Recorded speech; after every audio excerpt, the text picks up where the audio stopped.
Simmel foi um filósofo de formação, mas agiu de maneira marcante no desenvolvimento da sociologia na Alemanha, onde nasceu em 1858, e das ciências sociais de maneira geral.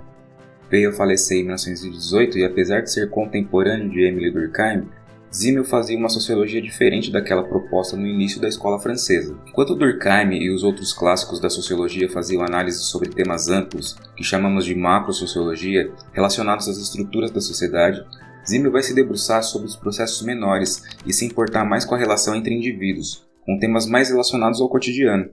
Para ele, o que importa para a sociologia é entender a interação social, pois é de interação social constante que se constitui a sociedade.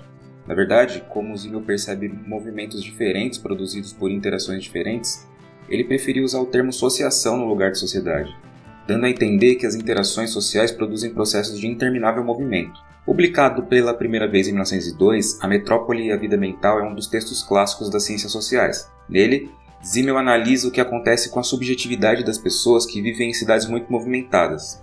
E vamos começar por aí. O final do século XIX, contexto no qual Simmel está escrevendo, é um momento relevante para pensar nas contradições que estão surgindo na vida das pessoas e da sociedade, que aos poucos está deixando de ser predominantemente rural e se transformando cada vez mais em intensas cidades industrializadas e urbanizadas. Quando a gente pensa na vida rural, em geral, a gente imagina que a população no campo não é muito grande e as atividades que se tem para fazer lá demandam um tempo mais lento. Pode haver meses de diferença entre o plantio e a colheita, por exemplo. Então, o ritmo mais devagar e menos pessoas possibilitam a construção de relações sociais que comportem melhor as emoções. Sabe aquela ideia que a gente tem da vida do interior, de que todo mundo conhece todo mundo, que todos sabem o que você faz e como você está se sentindo? A rotina no campo faz com que as emoções se enraizem no inconsciente e cresçam sem dificuldades, conforme o ritmo e os hábitos da vida campesina. Aqui, o coração é o centro da vida e a mente fica tomada de emoções. Mas as metrópoles são bem diferentes. Na metrópole reina a economia do dinheiro, que tudo calcula e racionaliza. Lidar com as trocas econômicas constantes proporcionadas pelas grandes cidades envolve a inserção num ritmo de vida muito mais intenso do que aquele ditado no meio rural. A velocidade das trocas e o movimento ininterrupto de mercadorias geram um modo de vida que desenvolve muito menos as relações emocionais. Para se adaptar à economia do dinheiro, é preciso se acostumar com o cálculo, com a necessidade de precisão e com a aversão à ambiguidade. Tudo deve ser mais impessoal e estável. A pessoa que vive na metrópole precisa aprender a construir sua vida muito mais baseada no intelecto do que na emoção. Tudo passa a se resumir a uma questão: quanto? Isso nos leva à proposta de análise de George Simmel. Afinal de contas, como a personalidade lida com essas imposições? Como o indivíduo faz para ajustar sua individualidade, o seu interior diante da pressão das forças externas? Vamos entender a individualidade como aquilo que é próprio do indivíduo, que está dentro dele e que lhe dá originalidade. Nesse caso, não existe nenhuma operação lógica que possa entender a individualidade de alguém, porque ela é a base das relações emocionais mais íntimas. Mas as metrópoles fluem a partir de relações racionais, que entendem a pessoa como um número, algo que é indiferente por si mesmo. O homem metropolitano, tendo que desenvolver mais o intelecto para lidar com a predominante economia do dinheiro, vai se acostumar com o interesse pelo que pode ser medido objetivamente, deixando de lado o comportamento de maior proximidade emocional. No meio rural, consumidor e produtor têm mais chance de se conhecer, mas na cidade eles podem nunca terem se encontrado na vida. E veja, se você não conhece seu cliente, você pode ser egoísta sem medo de magoar alguém. A economia do dinheiro flui muito melhor na impessoalidade.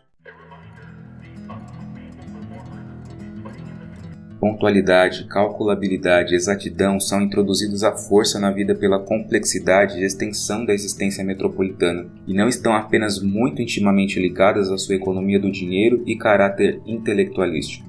Tais traços também devem colorir o conteúdo da vida e favorecer a exclusão daqueles traços e impulsos irracionais, instintivos, soberanos que visam determinar o modo de vida de dentro, ao invés de receber a forma de vida geral e precisamente esquematizada de fora. Em resumo, a economia do dinheiro presente na metrópole sugere muito mais o uso do cérebro do que do coração, muito mais o intelecto do que a emoção, muito mais o cálculo do que a proximidade emocional, gerando por um lado mais precisão e impessoalidade, e por outro, a necessidade de a pessoa encontrar uma maneira de preservar sua subjetividade. A vida na metrópole proporciona uma grande quantidade de estímulos ao indivíduo. Acontece muita coisa ao mesmo tempo, Muitas luzes, muitos sons misturados, muitas responsabilidades a serem cumpridas, muita gente, muito movimento, muitas situações diferentes e nem tudo pode ser aprendido por uma pessoa de uma vez só. Quando você recebe esse monte de estímulo, seu sistema nervoso se agita e chega num momento em que os nervos estão tão agitados que eles acabam parando de reagir. Essa incapacidade de reagir a sensações novas é o que Simmel chama de atitude blasé. É quando você passa a ficar indiferente diante de algumas coisas que acontecem no cotidiano e que antes poderiam te gerar alguma reação, seja de alegria, de tristeza, de raiva, de entusiasmo ou indignação. Você anda na rua e nem nota o caminho. Você caminha e não nota as pessoas. Você vê as pessoas, mas não vê a alegria ou a tristeza, o amor ou a dor. Não importa o sofrimento do outro, tudo é muito normal, corriqueiro, banal. Nada se destaca. Tudo te parece igual, monótono, fosco. A aquarela que coloria o mundo antes de você se acostumar com essa vida agora é um cinza que se espalha, tanto nos muros no concreto da cidade quanto na sua mente. São seus nervos se adaptando à vida metropolitana, onde tudo se calcula, tudo se quantifica, tudo se compra, tudo que se vende tenta chamar sua atenção. E são tantas coisas, estimulam seu sistema nervoso ao máximo até o momento em que ele para de sentir. Essa é uma reação de autopreservação que o indivíduo cria diante da cidade. É uma atitude de reserva. Não dá para responder a todos os estímulos que a cidade grande oferece porque o psiquismo humano não aguentaria.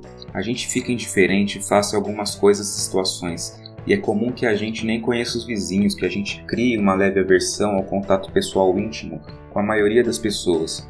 Porque conhecer intimamente o outro significa se envolver emocionalmente em suas alegrias e sofrimentos. E quem aguenta mais sofrimento do que o próprio?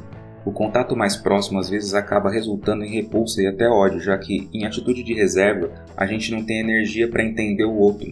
E eu não estou nem falando de uma exceção. Simmel afirma que esse é o estilo de vida metropolitano, é a sua própria forma de socialização.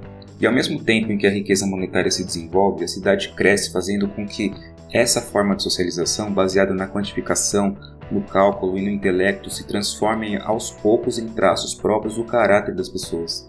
Com a expansão da cidade, aumenta também a divisão do trabalho e a necessidade de a pessoa se diferenciar em relação aos outros, para se manter interessante ao mercado. O vendedor precisa ser cada vez mais criativo para estimular o cliente a comprar, porque as formas de chamar a atenção usadas no dia anterior já não bastam, perderam a graça.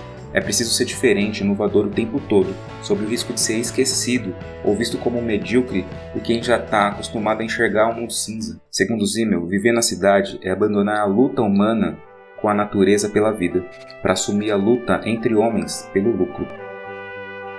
Por um lado, a vida se torna infinitamente fácil para a personalidade na medida em que os estímulos, interesses, empregos de tempo e de consciência lhe são oferecidos de todos os lados. Eles conduzem a pessoa como se em uma corrente, e mal é preciso nadar por si mesmo. Por outro lado, entretanto, a vida é composta mais e mais desses conteúdos e oferecimentos que tendem a desalojar as genuínas colorações e as características de incomparabilidade pessoais.